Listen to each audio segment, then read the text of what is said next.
Queremos presentarle en esta ocasión una charla sobre smart contract y blockchains. Esta charla está organizada por la Cátedra de Administración de Recursos de la UTN de Rosario. Nosotros, siempre que tengamos por ahí la posibilidad, tratamos de invitar a alumnos, exalumnos o graduados de la institución que estén trabajando por ahí en cosas interesantes y que nos vengan a contar. Digamos, así, si bien hacemos foco en la comunidad educativa por ahí de la facultad, estas charlas son abiertas a todos los que quieran asistir. Así que, primero que nada, es agradecerles el hecho de que hayan querido participar y que estemos acá todos presentes. Hoy nuestro expositor es Martín Nabatemarco, que creo que él se va a presentar mejor de lo que yo puedo hacerlo. Así que los dejo con él para que les cuente un poquito de lo que hace y de lo que es su vida laboral cotidiana. Es raro. Hola a todos. Gracias por estar un rato acá en estos tiempos complicados. Es raro esto. En general el año pasado creo que lo hicimos en la Facu de Rosario, en la UTN de Rosario. Y bueno, Fabián había hecho toda una introducción porque a Fabián le gusta hablar. Pero bueno, esta introducción fue un poco más corta, así que me toca a mí la parte de introducirme. Nada, antes de arrancar, como pedirles a todos tener micrófonos cerrados. El que quiera abrir la cámara la puede abrir, el que no, no, eso no hay drama. Yo la voy a dejar abierta, pero nada, como tratar de tener siempre los micrófonos cerrados, chequeen eso para que no se meta ruido. Nosotros los podemos mutear desde acá, pero es un toque más complicado porque tenemos que andar fijando uno por uno quién está hablando. Así que nada, porfa, chequeen eso. Y mientras sigue entrando gente, ya somos 85, 86, un montón. Estoy hiper contento de hacer esto. Así que gracias Fabi, gracias Nico por organizar. Esta vez yo desde Buenos Aires, la otra vez fue en Rosario. Nada, contarles un poco de mí. Después hago les comparto la pantalla y todo eso, pero yo estudié Ingeniería en Sistemas en Rosario, me recibí hace 2 años, creo que 2 años. Ahí me están chequeando, ahí me dicen que sí. Nada, me recibí, bueno, en la Facultad Rosario, Ingeniería en Sistemas. Una vez que me recibí, me vine a vivir a Buenos Aires, estoy acá ahora. La idea mía siempre fue como salirme un poco de Rosario, buscar nuevas oportunidades, saber qué había más allá de las software factories de Rosario. Y bueno, me encontré con varias cosas. A mí siempre me interesó bastante la seguridad informática. Y de curioso nada más, de leer en Google y lo que pueden encontrar en cualquier blog, nada loco. Y cuando me vine a Buenos Aires arranqué a laburar en Deloitte, que es una compañía bastante grande de servicios financieros y demás, pero en particular tiene una pata de ciberseguridad, y entré a hacer ethical hacking ahí en el laboratorio de Deloitte. Ahí estuve meses, porque no me aguanté el mundo corporativo. Estuve 8 meses más o menos, aprendí un montón, como que la pasión por la seguridad informática la sigo manteniendo y me encanta y no reniego. Aprendí un montón, pero bueno, decidí moverme hacia otro lado. Hablé alguna vez en la facu de ethical hacking y de cosas de seguridad más técnicas, así que capaz que alguno de los que está acá ya me escuchó hablar sobre eso. Hoy no vamos a hablar en particular sobre eso. Después de irme de Deloitte, yo había arrancado a hacer haciendo investigación en seguridad, que es lo que me gusta hacer, la verdad. Me encontré que había un ambiente como muy lindo, muy nuevo, muy distinto a todo lo que había visto. Y nada, con esta idea un poco de tener un impacto en las cosas que uno hace y como lograr aportar a la comunidad o sentirse a veces parte de algo más grande, que es algo que por ahí no había logrado alcanzar antes. Encontré una startup, Open Zeppelin, tiene oficinas en Buenos Aires. Somos ahora 30, en el momento que yo morí éramos 15. Nos dedicamos a hacer seguridad en smart contracts y blockchain basadas en Ethereum. Entonces, la idea de hoy es contarles un poco esto, como qué es una blockchain, qué son los smart contracts, qué es hacer seguridad sobre esto, qué implica, por qué hay que hacer seguridad, demás. No me voy a meter, como si alguien está acá para comprar bitcoins, esta no es la charla. La verdad que hay toda una movida financiera y hay toda una movida, sí, de trading, de criptomonedas y demás. No es lo que vamos a hablar hoy. Hoy quiero que nos quedemos un poco más con el por qué hacemos lo que hacemos y por qué esta tecnología, creo yo, desde un nivel de opinión, que es y puede ser, que es revolucionaria en muchos sentidos y que puede cambiar muchos modelos que hoy conocemos, que hoy estamos como sentados y estas tecnologías pueden deconstruirlos de alguna forma y proponer nuevos paradigmas. No sé si me está faltando algo de mi introducción, Nico, si no, ya con eso estamos y pasamos a la presentación. Creo que creo que está bien. Bien. No, me reía por un comentario en el chat, por eso. Ok, entonces voy a compartir pantalla y vamos a arrancar con esto, que es introducción a blockchain y smart contracts. A partir de ahora no veo a la gente, entonces como que si alguien tiene preguntas o algo, no las hagan de una, no las tiren en el chat, porque probablemente, bueno, Nico, capaz me puedes ayudar leyendo el chat si hay alguna pregunta. Si no, ponele que a mitad de charla más o menos hago un parate, hacemos preguntas y después seguimos y más preguntas al final. Anótensela, guárdensela si tienen alguna. Pero bueno, eso.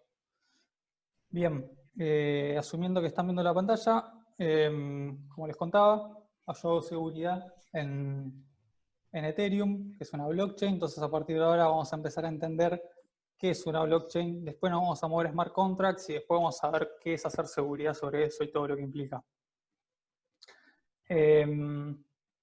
Ok, antes de meternos más en lo técnico, les cuento un poco por qué esto existe, ¿no? Por qué creo que es importante y qué es lo que viene a cambiar. Si alguien ya estuvo en la charla que dimos el año pasado en la Facu, van a ver cosas repetidas, sobre todo al principio. Más sobre mitad y final de la charla agregué nuevas cosas como más actualizado al último estado del arte de esto.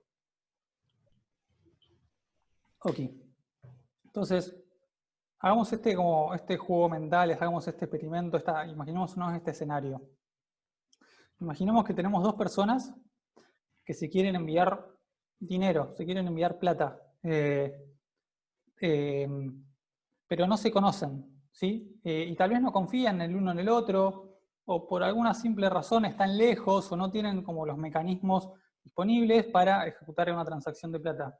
Puede ser, por ejemplo, imagínense que estas dos personas, una está trabajando en Argentina y otra está trabajando en un país donde están sufriendo una crisis financiera mucho mayor la que estamos viendo acá, y la persona le quiere enviar dinero a ese país a su familiar, a sus familiares. Y hacer eso por el sistema financiero tradicional es muy complicado y es muy caro. Si alguien realmente lo ha hecho, como que debe saber de lo difícil que es. Entonces, esto es una situación que la vamos a hacer con dibujitos y la vamos a simplificar un montón, pero que tiene aplicaciones prácticas muy reales y con impactos muy interesantes. Entonces les contaba, estas personas se quieren mandar dinero, pero no pueden, por alguna razón. No confían en el otro, no se conocen, no necesitan conocerse, están en otro país, hay parates legales que los previenen de mandarse dinero, tienen que pagar fees, lo que sea.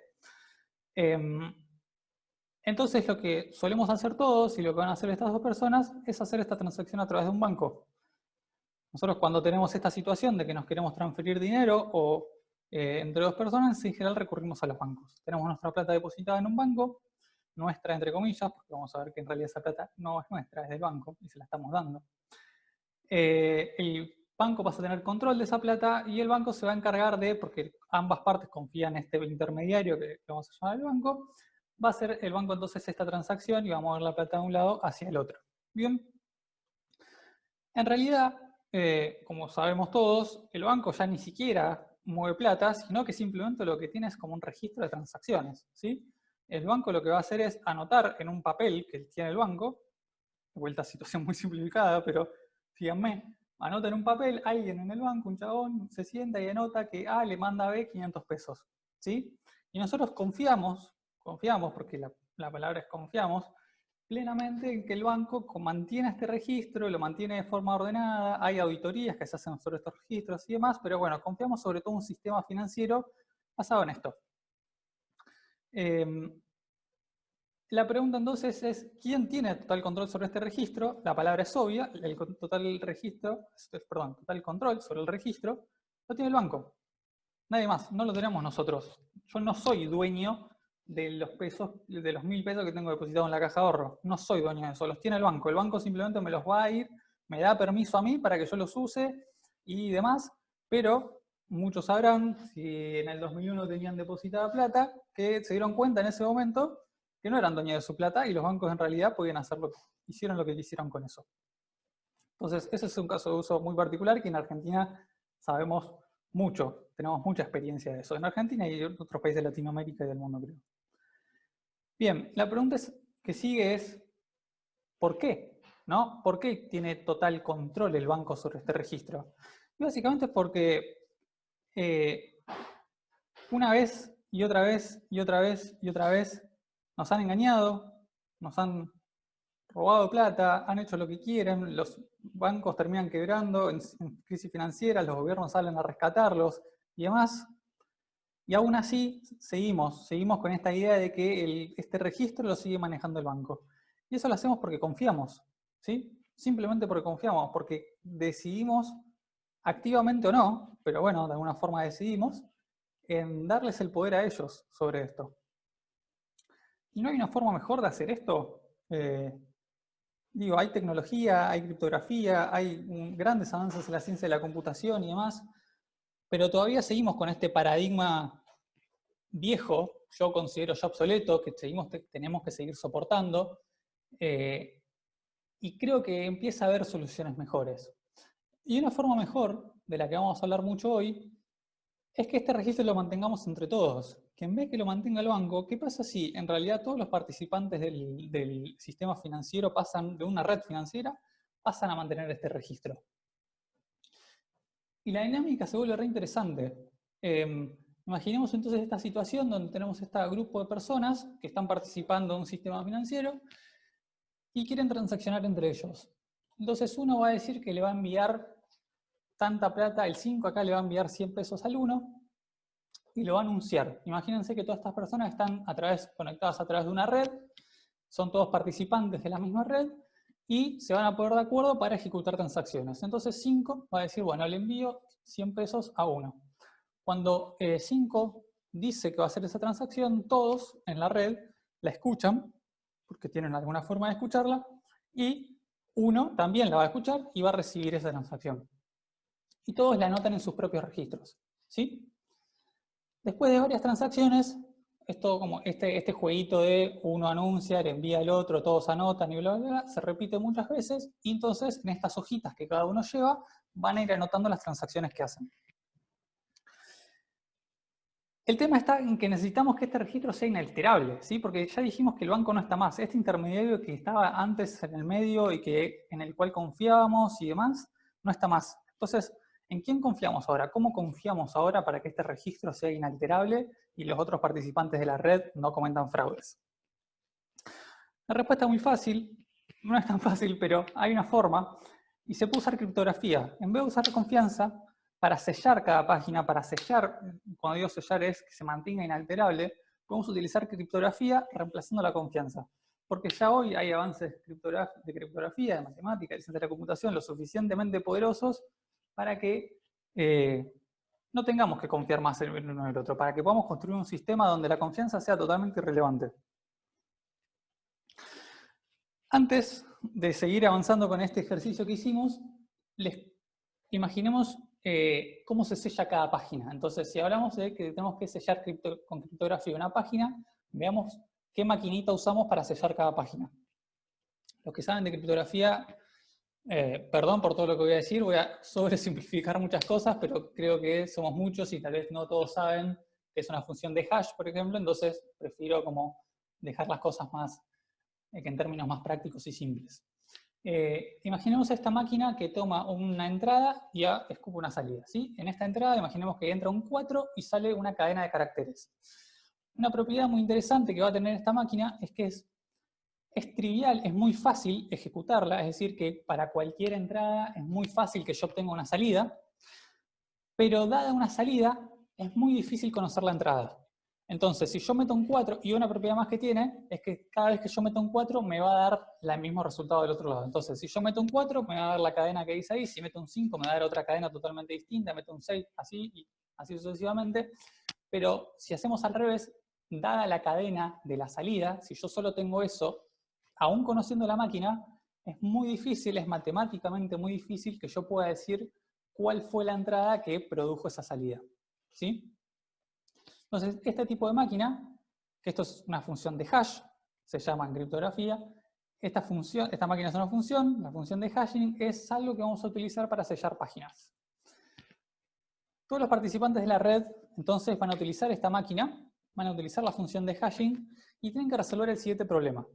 Dado, como les conté recién, es muy difícil que dada una salida yo pueda adivinar la entrada que produce esa salida. Entonces, el problema a resolver, que se puede resolver, pero requiere mucho esfuerzo computacional y requiere tiempo, es dado un hash, es decir, dado una cadena de caracteres que con un cierto formato, imaginemos, dado una cadena de caracteres que empieza con 3 ceros, decime cuál es el número que le tengo que sumar a la página para que me produzca ese hash, ¿sí? Y este problema es muy, muy, muy difícil de resolver.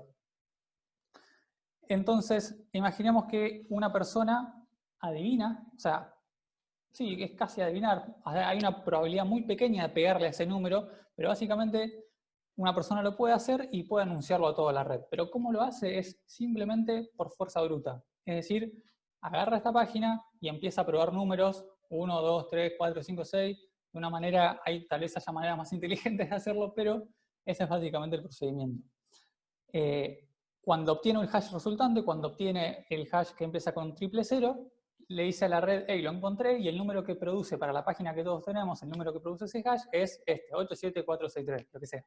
¿Sí? En ese momento, como antes dijimos que es muy fácil verificar, dada una salida, dada una entrada, porque el chabón está diciendo cuál es el número acá, dada esa entrada, todos pueden agarrar su página, todos pueden agarrar su función de hashing, meten la página con el número y se fijan que es correcto el problema que resolvió. De vuelta, esto es muy fácil entonces de hacer, es muy fácil de verificar, es muy difícil de computar ese número. Pero una vez que el número ya está, es muy fácil de verificar que es correcta la solución. Entonces, todos se van a preguntar, algunos se van a preguntar, ¿por qué? ¿Por qué alguien participaría de esta red y por qué alguien va a gastar tiempo y recursos en sellar una página? ¿Sí? ¿Qué es lo que me motiva a mí en que yo use esta función de hashing y que yo me tome todo el tiempo del mundo para obtener este número random y correr la función de hashing y resolver este problema matemático? Básicamente es porque hay una recompensa. Es simple, le echamos plata al problema y hay un incentivo en la red que para aquellos que estén verificando páginas les vamos a dar una moneda. Si alguien sabe Bitcoin, en la red de Bitcoin, por ejemplo, todos los que procesen transacciones y verifican transacciones, se les da Bitcoin, ¿sí? En una cierta cantidad, esa cantidad se va reduciendo, bla, bla, bla, hay todo un algoritmo, pero todos los participantes de la red, entonces todos aquellos que estén verificando transacciones, les vamos a pagar para que lo sigan haciendo. Entonces este proceso que les conté se va a ir repitiendo mientras haya transacciones y cuando tengamos muchas transacciones y muchas páginas, como les conté antes, todas las páginas se agrupan todas las transacciones se agrupan en páginas, vamos a tener un conjunto largo de páginas, todas llenas de transacciones, todas estas páginas selladas, ¿sí? Con esta función. Y decimos que cada página puede llegar a ser un set de transacciones validado e inmutable, pero hay una forma todavía de hacer trampa en este sistema. Imagínense que yo elijo esta página e intento modificarla. Y entonces en vez de 200 digo que le transferí 200.000, 2 millones, lo que sea. Y si yo cambio esta transacción, cualquiera de la red puede agarrar esta página, agarrar su contenido, agarrar el número, correrla por la función de hash y darse cuenta que el problema no lo resuelve. Entonces, modificando el contenido yo no puedo hacer trampa, ¿sí? Pero lo que puedo hacer también es cambiar el sello. Entonces, recomputo, como resuelvo otra vez el problema con los nuevos contenidos de la página, tengo el nuevo número, sello la página, se la doy al resto de la red, y el resto de la red no va a tener otra forma que decirme que sí, que es válida, porque el problema está bien resuelto. Entonces, puedo cambiar la transacción, puedo recalcular el sello, como en la página se hizo inmutable, y engañar al resto de la red. Para que esto no suceda, hay una pequeña vuelta de rosca que le podemos dar al problema. Imaginemos entonces que tenemos el mismo problema de antes, la misma función de hashing, el mismo contenido de la página, tenemos que encontrar un número, pero además le vamos a sumar el hash de la página anterior. De esta forma lo que vamos a lograr es que cuando encontremos un número, el número que encontramos no solo está de alguna forma relacionado al contenido de la página actual, sino relacionado al hash de la página anterior y por lo tanto al contenido de la página anterior. Y con este simple cambio se forma algo como muy poderoso y formamos una cadena inmutable de páginas. Porque ahora yo, aunque quiera cambiar una página, si hago el truco que hice antes, agarro una página, le cambio el contenido, le cambio el sello, eso me va a modificar, o sea, y necesariamente para que siga siendo válido el resto de la cadena, todos los siguientes bloques de la cadena, ya estoy diciendo cadena de bloques, entiendo hacia dónde vamos, como están entrelazadas, como están atadas criptográficamente una con la otra, esto quiere decir que si yo modifico una, tengo que empezar a modificar todas las subsiguientes páginas. Y eso, como contamos antes, es muy difícil de hacer. Y si todo el resto de la red está comportándose de manera legítima, yo voy a perder demasiado tiempo y demasiados recursos en seguir tratando de modificando páginas hacia adelante, y todo el resto de la red va a seguir a su vez construyendo esa cadena. Yo siempre voy a estar atrás, entonces voy a estar gastando tiempo, recursos y plata porque tengo un costo de oportunidad ahí que estoy intentando atacar la red, pero por el otro lado la red sigue funcionando. Entonces, si ya que estoy, ¿para qué intento atacar la red si puedo participar de la red legítimamente y obtener una recompensa? Entonces, ahí es como que un poco se van alineando los incentivos de los participantes y se empieza a formar, en teoría y en este mundo ideal, una cadena inmutable de páginas.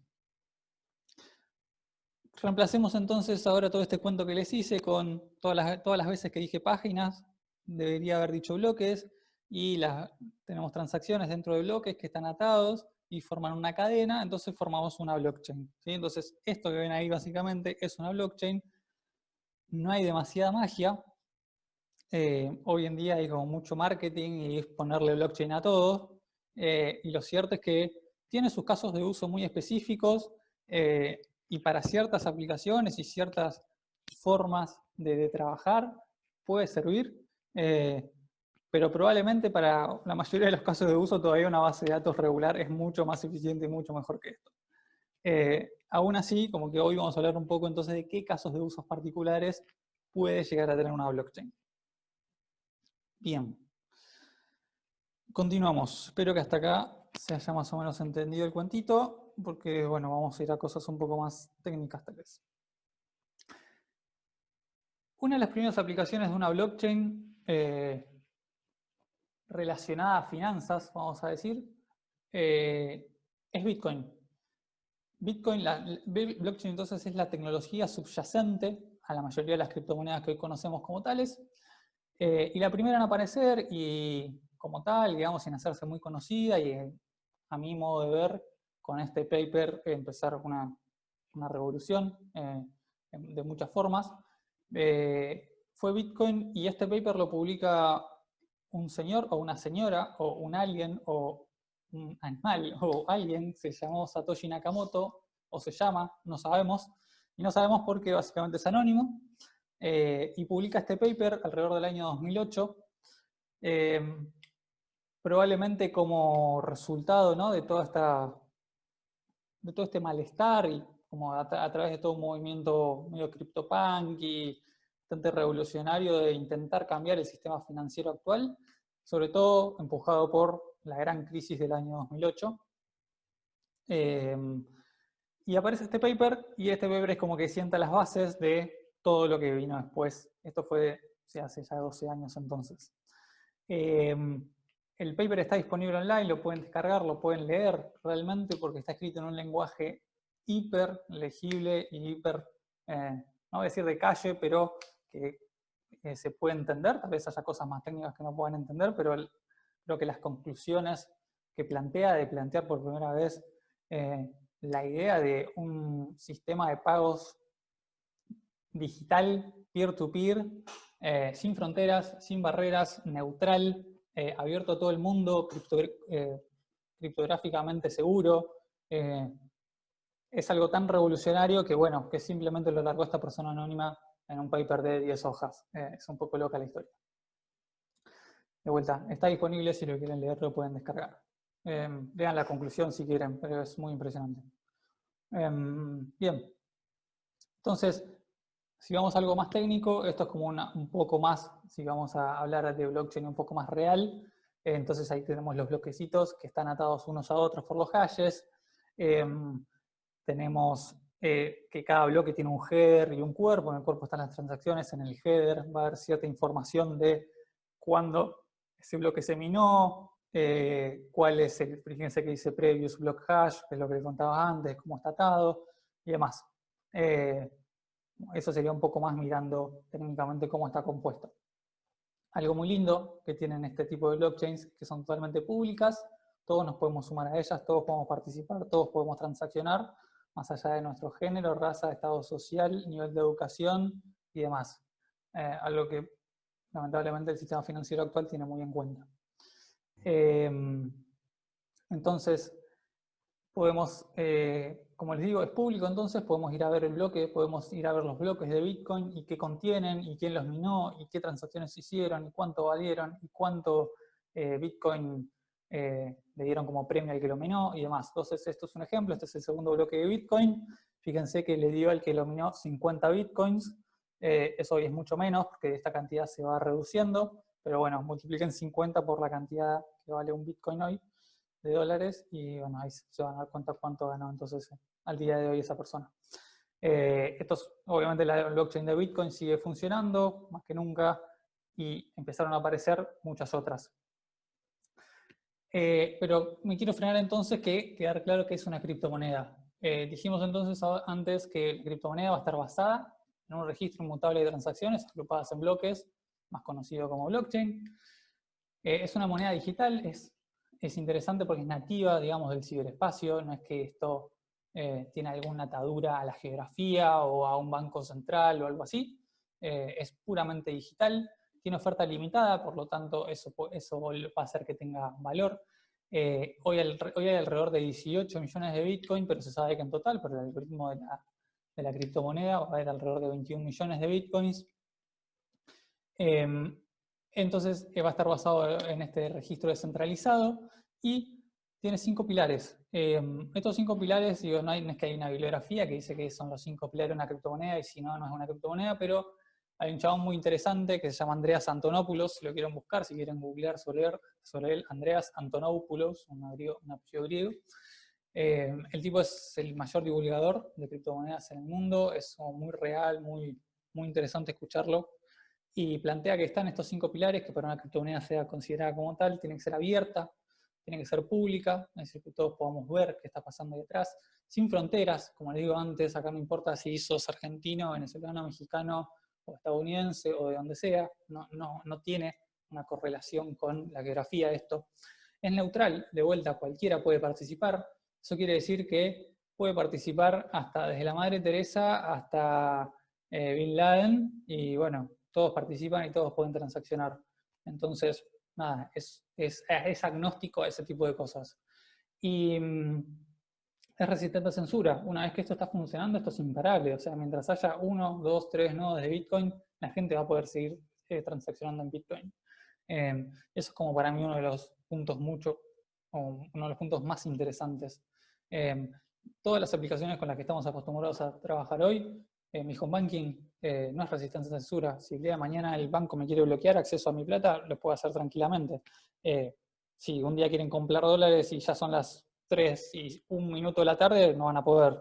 y así sucesivamente. Si lo quieren hacer un domingo, no van a poder. Y ahí se empiezan a dar cuenta de qué tan censurado está todo esto. Mucha gente puede tener dificultad de acceso a crédito, mucha gente puede tener dificultad para hacer transferencias bancarias, mucha gente puede tener dificultad. Yo, si quiero conocer el código de mi home banking, no puedo, no existe, no está, no tengo acceso a eso. ¿Cómo sé si es seguro o no? Y demás. Entonces, las criptomonedas quieren, por lo menos en teoría, y tienen esta voluntad de querer resolver estos problemas. De ahí a que realmente hoy lo estén haciendo, hay muchísimos grises, y estoy de acuerdo que puede todavía que no alcanzamos el sumum y no alcanzamos la gloria todavía, pero creo que hay trabajo que se está haciendo y se va avanzando. Más detalles, hay un link ahí que les dejo, elgatoylacaja.com/Néstor en blockchain. Es un artículo muy, muy, muy lindo que escribió un compañero de trabajo para El Gato y la Caja, que es un grupo de gente que hace divulgación científica en un lenguaje bastante de calle. Así que el que le interese, que entre ahí y lea eso porque está buenísimo. Bien, continuamos. Criptomonedas hay muchas. Les hablé de Bitcoin un montón, pero hay otra que se llama Ethereum, hay una que se llama Bitcoin Cash, hay una que se llama Ethereum Classic, Monero. Monero, por ejemplo, ahora es como bastante conocida porque es, no sé, bastante utilizada por el malware, digamos, y que mina Monero para hacer plata. Entonces, como que hay tal vez criminales que están trabajando con eso por ciertas propiedades que tiene la criptomoneda. Y bueno, hay distintas, todas son más o menos conocidas y están están basadas en lo que hablamos, pero como de vuelta con sus grises y con sus distintos algoritmos y sus formas de trabajar. Yo en particular trabajo en una que se llama Ethereum, esa es la blockchain, que también tiene una moneda nativa y se llama Ether. Entonces ahora vamos a hablar de eso. Hasta acá, ¿qué onda? ¿Una pregunta? ¿Un comentario? Lo que sea, si no, continuamos. Somos muchos, que no les dé pánico escénico. Bueno, perfecto, continuamos. Cualquier cosa, nada, me avisan en los comentarios o como sea. Ok, Ethereum. Ethereum intenta llevar lo que hace Bitcoin un paso más allá. No me voy a meter en la discusión de Bitcoin contra Ethereum y por qué una mejor que la otra y si comprar Ether o Bitcoin o si están los que aman Bitcoin, están los que aman Ethereum y hay mucha guerra entre esos. No es el objetivo de esto meternos acá, simplemente dar un poco las características de por qué Ethereum tal vez es distinto. No voy a decir mejor ni peor, voy a decir distinto. En Ethereum lo que vamos a poder hacer es básicamente como ejecutar lógica en los nodos que tienen la blockchain. Entonces, como les hablé antes, tenemos nodos que están distribuidos alrededor del mundo, que ejecutan código, que ejecutan estas transacciones que se guardan en una blockchain. Todos los nodos tienen una copia local de la blockchain y van verificando estas transacciones. En Ethereum, además, lo que podemos hacer entonces es tener código que estos nodos van a ser capaces de ejecutar. Y esto lo que nos va a permitir es que yo puedo, por ejemplo, deployar un sistema, cuando deployar digo como lanzar instalar de alguna forma un programa en la blockchain, es decir, un conjunto de instrucciones que el nodo va a ser capaz de entender y yo voy a poder interactuar con eso. Para resumirlo, eso es lo que llamamos smart contracts, contratos inteligentes. Entonces es una pieza de código que está guardada en la blockchain, es decir, en este registro inmutable. Entonces es un código que nadie va a poder tocar, nadie va a poder, digamos, modificar y yo voy a poder interactuar con él. Esto, llevado un par de pasos más adelante, nos va a permitir entonces como tener sistemas muy distintos a todo lo que conocemos hasta ahora, creo. Porque de vuelta, si la blockchain es pública, entonces todo el código de este sistema va a ser abierto, todos los podemos ver, todos podemos saber cómo interactuar con ellos, todos vamos a saber la lógica que tiene adentro. Y pasamos a tener sistemas entonces que pueden ser de alguna forma imparables, ¿no? Porque si yo siempre que tenga un nodo deployado en la red, aunque sea que haya uno solo, todos los sistemas que estén ahí corriendo van a poder ser ejecutados. Entonces, yo puedo, pensemos como muy en grande y con muchos años más adelante, pero puedo tener un home banking ahí y que sea inmutable, que yo lo pueda ver y que pueda yo transaccionar y que yo sea realmente dueño de mis fondos. No es tan loco pensarlo hoy en día. Esto es un poco entonces cómo son los nodos de Ethereum. Cada uno de los nodos va a tener una máquina virtual. Esta máquina virtual es la que les cuento que es capaz de ejecutar lógica, es capaz de ejecutar código y ejecutar entonces estos contratos inteligentes de los que tanto se habla hoy. Se llama Ethereum Virtual Machine, la EVM, como todos la conocemos, los que estamos en esto. Y estos contratos inteligentes entonces van a estar guardados en los bloques. ¿Sí? Sé que nos estamos poniendo un poco más técnicos, pero bueno, es un poco necesario. Entonces, esto es a grandes rasgos cómo se podría llegar a ver una red de nodos de Ethereum. ¿Cómo se ve un smart contract? ¿No? ¿Cómo se ve esta lógica? Yo les digo que es tan buena y se puede ejecutar y todo la podemos ver y bla, bla, bla. Se ve así, pero bueno, en realidad no se ve tan así. Esto es como el código que entiende esta máquina virtual que les digo, pero para hacerles un poco más amigos o ameno, se puede programar estos smart contracts, este código, en un lenguaje que se llama Solidity, que es como un lenguaje de alto nivel. Entonces, esto es lo que la salida del compilador de Solidity, eso es el código, digamos, que entiende de bajo nivel la máquina virtual, pero como, por ejemplo, ustedes programan en Java y eso se compila, interpreta y lo agarra la máquina virtual de Java y lo entiende, pero ese código nosotros no lo entenderíamos. Esto es lo mismo, Solidity es como el Java, pero para la EVM. Entonces, en Solidity yo puedo programar en alto nivel, eso se va a compilar y va a ser código que puede ejecutar la máquina virtual de Ethereum. Para los que les interese Solidity, ahora vamos a hablar un poco más, pero es un lenguaje open source, ahí está, la empresa para la que yo trabajo, OpenZeppelin, hizo la autoría del compilador, y si quieren entrar a jugar y ver algo de código Solidity y unos ejemplos, hay un IDE online, ahí que es remix.ethereum.org, entran ahí y pueden empezar a jugar con código Solidity, y deployar sus contratos en una máquina virtual y jugar con eso, para el que le interese. Entonces, vamos a ver algo de Solidity. ¿Cómo se ve Solidity? Así, no hay gran cosa. Si alguien programó alguna vez en lenguaje orientado a objetos, es muy similar a eso. En vez de que hablemos de clases, vamos a hablar de contratos, y los contratos tienen atributos y tienen funciones. Como una clase, digo, no hay mucha diferencia. La sintaxis, obviamente, de lenguaje a lenguaje va a variar, qué sé yo, pero bueno, Solidity se va así, como ven ahí. Podemos declarar variables de estado, ahí esa que dice text, que le asignamos el valor hola, podemos declarar una función que cualquiera va a poder llamar para recuperar el valor de ese estado, de ese valor que guardamos y demás. Esto es un lenguaje compilado, entonces que lo agarra el compilador y va a producir este código feo que vimos acá y lo va a interpretar esta maquinita que vimos acá. ¿Sí? Bien, Solidity. Un paso más allá en Solidity, ¿qué otras cosas se pueden empezar a hacer? En Ethereum hay algo muy conocido que se llama tokens. No me voy a meter tan a fondo en qué es un token y por qué sirve y demás, pero imagínense entonces como que son tickets que tenemos y podemos tener un contrato que maneje estos tickets. Entonces el contrato lleva los balances, es decir, cuánto tiene cada cuenta, cuántos tokens tiene, y estos tokens los podemos transferir entre cuentas, ¿no? Entonces, como yo si tengo tokens, se los puedo transferir a otra persona, y ahí la función esta lo que va a hacer es un swap en los balances, ¿no? Al que le envía le decrementa, y al que recibe le aumenta. Y se emite un evento, eso se llama un evento en Solidity, lo que dice emit transfer. Eso es un evento para loguear en la blockchain cierta información, para que, digamos, la pueda leer desde afuera.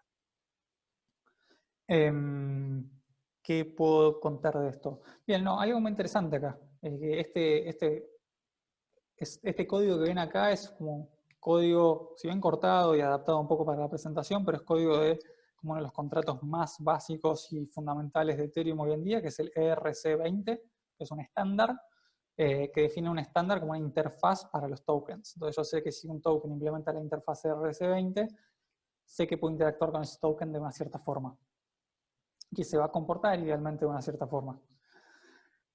Pero no todo es tan lindo en Solidity, y este contrato que ven acá tiene un problema muy, muy, muy grave, y es vulnerable. Y cualquiera podría, si yo le pongo esta función a un token, lo hago un poco más lindo, le agrego más cosas, pero si tiene este tipo de lógica, con lo que estoy haciendo ahí, es vulnerable a un ataque muy conocido y pasa a ser bastante peligroso. Entonces, nada, tener cuidado entonces con Solidity, que si bien es un lenguaje ameno, digamos, llamémoslo, para programar smart contracts, todavía Solidity está en la versión 0.6, es decir, no llegó ni a la versión 1.0, y es experimental de alguna forma, ¿no? Si bien, como vamos a ver más adelante, ya hay millones de dólares que se manejan con esto, pero es un lenguaje experimental y hay muchas cosas todavía que no están resueltas y que es un lenguaje que está madurando, por así decirlo. De vuelta, está en la versión 0.6 ahora. Hace poco salió la 0.6 y ya están haciendo la 0.7, pero nada, está creciendo todavía. Bien. Nada, para que le interese la seguridad y quiera empezar a explorar un poco ahí, puede empezar a entender por qué eso que les muestro hoy es vulnerable. No les voy a contar. Simplemente para el que le interese, que lo piense y que busque un poco en internet. Bien. Más sobre Solidity. ¿Qué más puedo hacer en Solidity? Puedo recibir Ether en mi contrato. Ether es la moneda nativa de la blockchain, entonces puedo mandarme Ether entre mis contratos. Puedo emitir eventos, como les conté, para notificar a los usuarios. Puedo interactuar con otros contratos, ¿sí? Como que hay dos sistemas que son contratos deployados en la blockchain y puedo hacer que esos contratos interactúen entre ellos. Eso es como un poco lo que se está empezando a ver ahora en Ethereum. Hasta hace tal vez 1 o 2 años no había tanta interacción y tanta interacción entre protocolos y sistemas. Hoy en día como que ya está creciendo bastante y como que los sistemas se empiezan a construir más uno sobre el otro y aprovechar ventajas. Entonces como que hoy se está dando más la interacción. Y por ejemplo, no sé, otro ejemplo, puedo verificar firmas criptográficas, por ejemplo. Entonces, si vamos a contratos reales, ¿qué hacen? ¿No? ¿Para qué estamos haciendo hoy con todo esto hoy en día? Una de las aplicaciones, digo, hay muchas y el lenguaje es un lenguaje Turing Complete, entonces como que todos pueden, imagínense la cantidad de cosas que se pueden hacer, pero hay ciertas aplicaciones que ya están empezando a tomar vuelo. Digo, tomar vuelo, tomarlos con pinzas, digamos, pocos usuarios, cosas experimentales, se rompen, hay mucha iteración y demás, pero bueno, de a poco son las primeras semillas, son los primeros frutos que van apareciendo de algo que, si sigue creciendo, va a ser enorme. Organizaciones autónomas descentralizadas, es decir, organizaciones, cuando digo organizaciones me refiero a contratos inteligentes que se manejan entre sí y que definen reglas de cómo una organización se puede comportar. Ya hay gente, y esto es posta, que es empleado de organizaciones descentralizadas, es decir, que está en una nómina de smart contracts y recibe su sueldo mensualmente, a través de pago de smart contracts. El que le interese ese tema puede buscar proyectos como Aragon, como Moloch, y hay más, pero bueno, esos son dos. Finanzas descentralizadas, esto es algo que está como volando hoy en día, vamos a hablar más de esto en un toque. Ejemplos de qué se pueden hacer con estos es inversiones, se pueden tomar préstamos, con todo, digo, con todos los riesgos que esto lleva y demás, pero creo que es la primera vez, bueno, no la primera vez en la historia, pero yo hoy puedo ir a uno de estos contratos y tomar un préstamo. Nada, interesante. Sin, digamos, como la aprobación crediticia y chequeo de background y todo eso que hacen los bancos, sino que lo puedo hacer en uno de estos contratos. Puedo invertir en alguno de estos contratos, de vuelta con todo lo que eso implica, pero digo, sería como la otra ventanilla de los préstamos, si por un lado hay préstamos, por el otro lado hay gente que está invirtiendo y que está ganando un interés sobre eso. Se puede hacer trading de tokens, de criptomonedas, demás. Hay contratos que están haciendo este tipo de cosas. Flash loans, ahora les voy a contar lo que es, vamos a seguir más adelante. Hay criptomonedas estables, esto es como hiper interesante, son criptomonedas que una de las grandes desventajas, tal vez, de las criptomonedas es que son muy inestables, entonces siempre se habla de cómo varía el precio de Bitcoin y demás. En las criptomonedas estables, eso hay como, a través de algoritmos y de estos sistemas que se programan, se hace que estas criptomonedas queden atadas al precio del dólar, por ejemplo. Entonces DAI, que es una de las criptomonedas más conocidas hoy en día, si yo tengo un DAI, idealmente tengo un dólar. Entonces yo me puedo mover, lo puedo utilizar a DAI como reserva de valor. Muchos, por ejemplo en Argentina, con el cepo al dólar que hay, tal vez están como volcándose a este mercado de criptomonedas para intentar obtener una estabilidad financiera mayor a la del peso argentino. DAI es una, USDC, USDT es otra, y hay muchas más que se están haciendo. Esas son como 3 de las más conocidas. Privacidad en transacciones con otros protocolos de Tornado o Aztec que se llaman. Se pueden hacer juegos y tipo coleccionables que se pueden tradear cartas y demás, como eso que están ahí. CryptoKitties es uno de los más conocidos. Gods Unchained es otro de los juegos que hace poco como estuvo medio de moda. Son lentos, como con todas las dificultades que trae una blockchain y demás, pero son como aplicaciones que se están empezando a construir. Quiero volver a Flash Loans un toque. Flash Loans es como préstamos relámpagos, por así decirlo, y este tipo de préstamos es lo más novedoso que yo vi hasta ahora, sobre todo en este mundo de finanzas descentralizadas, y lo que nos va a permitir es básicamente, es difícil la explicación, pero es yo puedo tomar un préstamo y siempre y cuando lo devuelva casi instantáneamente, puedo tomar cualquier cantidad que yo quiera de dinero. Entonces, voy de vuelta. Hay un contrato que tiene mucho Ether y me ofrece esta feature, esta característica de préstamos relámpagos. Entonces yo en una única transacción en la blockchain, no espero que esto lo entiendan a fondo, pero espero que entiendan el concepto y la idea y el impacto, yo puedo tomar un préstamo de 10.000 Ether, 1 millón de Ether, lo que sea, eso lo hago contra un smart contract, tomo ese préstamo sin poner un peso, ¿sí? Ese préstamo lo utilizo para hacer algo en la misma transacción y lo devuelvo automáticamente. Entonces, hay formas de hacer plata de la nada, porque yo tomo un préstamo, hago algo, por ejemplo, hago arbitraje entre distintas exchanges, casas de cambio, digamos, que también hay en la blockchain, hago ese trading, compro barato, vendo caro, devuelvo el préstamo relámpago y me quedo con un margen de ganancia que hice en esa operación. Y eso lo puedo hacer simplemente sin poner un peso. Entonces es como una de las primeras veces que alguien puede ser rico por un instante, ¿no? Como que después lo tenés que devolver sí o sí. Y hay ciertas formas como de asegurarse con código de que ese préstamo va a ser devuelto sí o sí. Pero es como hiper interesante el concepto y ya empezó a haber muchísimas aplicaciones basadas en eso. Entonces Flash Loans, si quieren leer un poco, para seguridad también, como tiene bastantes implicancias, pero nada, si quieren leer es como hiper interesante, hay muchos posts online sobre lo que esto puede llevar, así que el que le cope, ahí tienen algo para... Y es algo que no existe en el mundo real, digamos, en el mundo físico de las finanzas comunes. Trading existe, inversiones, préstamos existen, pero Flash Loans no existe y solo son posibles en el entorno de la blockchain, porque las transacciones son atómicas. De vuelta, no me quiero meter tan a fondo, pero lean sobre eso si les interesa.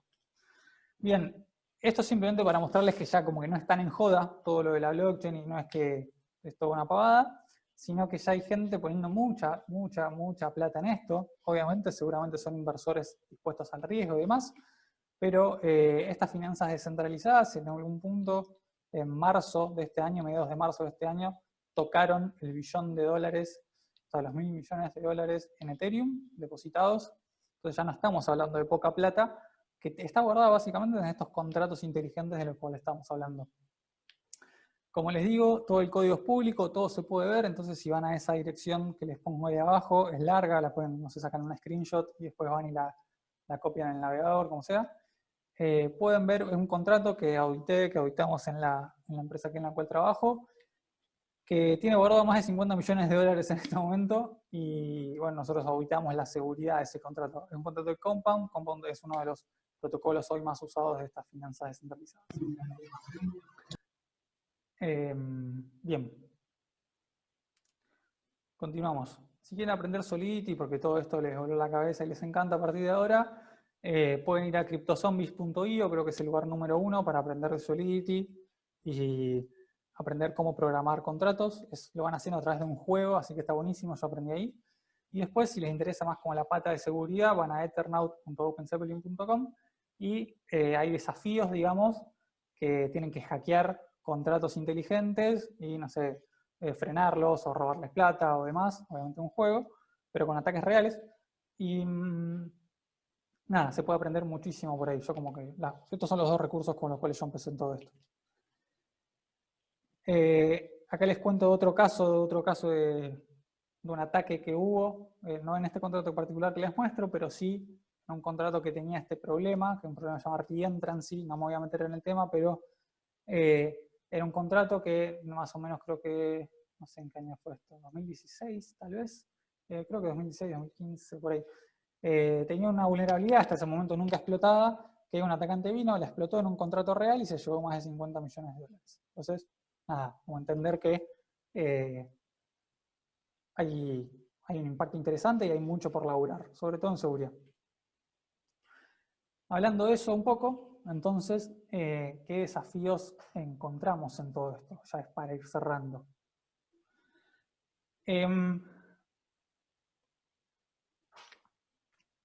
Podemos hablar de desafíos en cuanto... Y esto es como disparadores para todos los que quieran sumarse y empezar a trabajar en esto y construir sobre esto y sumarse a esto que estamos haciendo. Yo como que me siento un poco como se habrá sentido alguien en los primeros días de Linux, por ejemplo, o en los primeros días de Wikipedia, ¿no? Como en esto que todavía parece de juguete y bla, bla, bla, pero siento que puede tener mucho impacto a nivel global y ojalá lo tenga, ¿no? Depende un poco de nosotros eso. Así que como el que quiere sumarse y demás, hay desafíos en cuanto a escalabilidad. Hoy la realidad es que no se procesan muchas transacciones por segundo, se procesan muy pocas. Nada en comparación con lo que puede llegar a procesar Visa, Mercado Pago o demás. Entonces como que se está ya hablando y se está desarrollando y allá hay pequeñas primeras implementaciones de Ethereum 2.0 que traería idealmente muchas mejoras en cuanto a escalabilidad y en cantidad de transacciones por segundo que se pueden ejecutar. Hay muchos problemas todavía, o vamos a decir, oportunidades de mejora. En la experiencia de desarrollo, lo que llaman Developer Experience DX, todavía construir aplicaciones sobre Ethereum es difícil, lleva su tiempo, no es trivial, es complicado. Y hay mucho para mejorar ahí. En experiencia de usuario, montones todavía, hay muchísimas cosas por mejorar. Es difícil todavía con una aplicación, si bien ya hay algunas, es difícil que una aplicación que trabaja contra una blockchain se sienta tan natural como se siente un home banking o se siente una aplicación de vuelta a Mercado Pago, lo que sea. Cuesta eso todavía. Estándares, es todo de vuelta, acuérdense que esto es toda una comunidad y es código abierto y hay mucha gente que labura ad honorem para esto. Entonces faltan estándares, faltan formas de interconectar, de protocolos y demás. Hay lugar para trabajar ahí también. El tema de upgrades, como actualizar contratos. Imagínense que cualquier sistema que hoy desarrollan ustedes, cualquier programador que lo lleva a producción, en algún momento eso tiene un bug, ¿sí? Desde el más mínimo hasta el más grande tiene un bug. Es imposible hacer un sistema perfecto, de cero. Y teóricamente en Ethereum eso no se puede cambiar, ¿no? Yo una vez que tengo el sistema codeado, lo lanzo a la blockchain, queda guardado ahí y es inmutable para siempre y listo. Entonces, ¿cómo hago para yo corregir un bug? Que seguro voy a tener. ¿Cómo hago para agregar una nueva funcionalidad a mi aplicación, ¿no? ¿Cómo encaro todos esos desafíos? Hay formas de hacerlo, ya hay como patrones para hacerlo y demás, pero bueno, como es work in progress todavía, se está haciendo. Cosas de onboarding de usuarios, es decir, cómo hago que mis usuarios empiecen a utilizar mis aplicaciones. ¿Cómo llevo yo a un usuario? ¿Cómo le digo a el peluquero de acá a la vuelta que para usar una aplicación de Ethereum primero tiene que conseguir Ethereum, es decir, irse a un exchange, comprar Ethereum y demás, instalarse una billetera virtual en el navegador? A partir de ahí, esa billetera le va a dar 12 palabras, que esas 12 palabras no las tiene que perder por nada del mundo, porque si pierde esas 12 palabras está podrido porque nadie va a recuperar su cuenta y su dinero, que esas 12 palabras las guarda en un papel y se las guarda abajo del colchón, que a partir de ahí tiene que transaccionar contra una blockchain que tarda un montón en verificar las transacciones, que las transacciones a veces se pueden revertir, y bla, bla, bla, y bla, bla. Entonces, hay un montón de desafíos en cuanto a cómo hacer que la experiencia para los usuarios y cómo hacer que la llegada de los usuarios a una aplicación sea como lo más normal, natural y linda posible. Se está mejorando un montón, pero bueno, de vuelta hay cosas para hacer. Y por último, lo dejo porque es lo que hago yo en seguridad. Creo que hay infinito para hacer. Yo estoy trabajando en OpenZeppelin, que es la empresa líder en seguridad en Ethereum hoy en día. Es una empresa fundada por argentinos. Ahora ya somos una empresa 100% remota, distribuida, con gente en todos lados del mundo. Parte de nosotros se dedica a hacer investigación en seguridad. Eso implica un poco hacer distinta exploración de vulnerabilidades, ataques, reportes y demás. Algo conocido que hicimos el año pasado fue encontrar una vulnerabilidad en Libra, la criptomoneda de Facebook, que bueno, hablé el año pasado en la Facu sobre eso. Y otra parte también del equipo, otra parte del tiempo lo dedicamos a hacer auditorías de seguridad. Entonces, si ustedes van a blog.openzeppelin.com, ahí van a la parte de auditorías de seguridad. Todas nuestras auditorías, la mayoría de nuestras auditorías son públicas y los reportes son públicos. Eso también es algo bastante novedoso en seguridad informática. Entonces, todas las auditorías de sistemas que hacemos tratamos de publicarlas. Se aprende un montón leyendo nuestros reportes. Y lo digo en serio porque yo antes de estar en la empresa aprendí de los reportes. Y nada, hay un montón de desafíos y de cosas para hacer. El equipo de seguridad ahora somos 15. Y la empresa, además de hacer auditorías de seguridad, se dedica también a desarrollar herramientas para desarrolladores para hacer como un ecosistema más seguro y más mantenible a largo plazo. ¿Qué más? También, bueno, como somos los creadores de la librería Open Zeppelin Contracts, que son como plantillas, llamémosle, de contratos inteligentes que está usando básicamente todo el mundo, literalmente. Para programar contratos hoy en Ethereum sin usar los contratos de Open Zeppelin es como una locura. Así que también nada, contribuimos ahí. Eso es un proyecto 100% open source y cualquiera puede contribuir. Nada, hay un montón para hacer en seguridad. Creo que más y más empresas se están empezando a sumar. Creo que blockchain ya dejó de ser como ese juguetito que estaba por ahí y todo el mundo medio que desestimaba. Y ya muchas grandes empresas, estamos hablando de Deloitte, estamos hablando de Ernst & Young, estamos hablando de bancos centrales del mundo, estamos hablando del Banco Mundial, de Microsoft, de un montón de empresas hoy ya tienen como un ojo puesto en blockchain y intentar entender cómo adaptarse a esto nuevo que viene. De vuelta, como dije al principio y para ir cerrando, tiene sus casos de uso, no se le puede poner blockchain a todo, no es la solución mágica, pero creo que hay muchísimas cosas para hacer, para desarrollar, para mejorar. Nada, y lo más lindo de todo es que creo que todos podemos ser parte, ¿no? Como participar de un ecosistema abierto, open source, como muy sustentable, como muy lindo a veces, y sentirse parte como de algo de eso más grande de uno, desde el lado que uno puede aportar. En mi lado me toca de seguridad porque es lo que quiero, pero se puede hacer muchas otras cosas. Creo que está buenísimo. Así que como que esta charla es un poco también la invitación a todos ustedes ahí, de que si les interesa que empiecen a investigar un poco, que empiecen a hacer sus propias startups basadas en esto, que lo empiecen a proponer en sus empresas, que se empiecen a meter.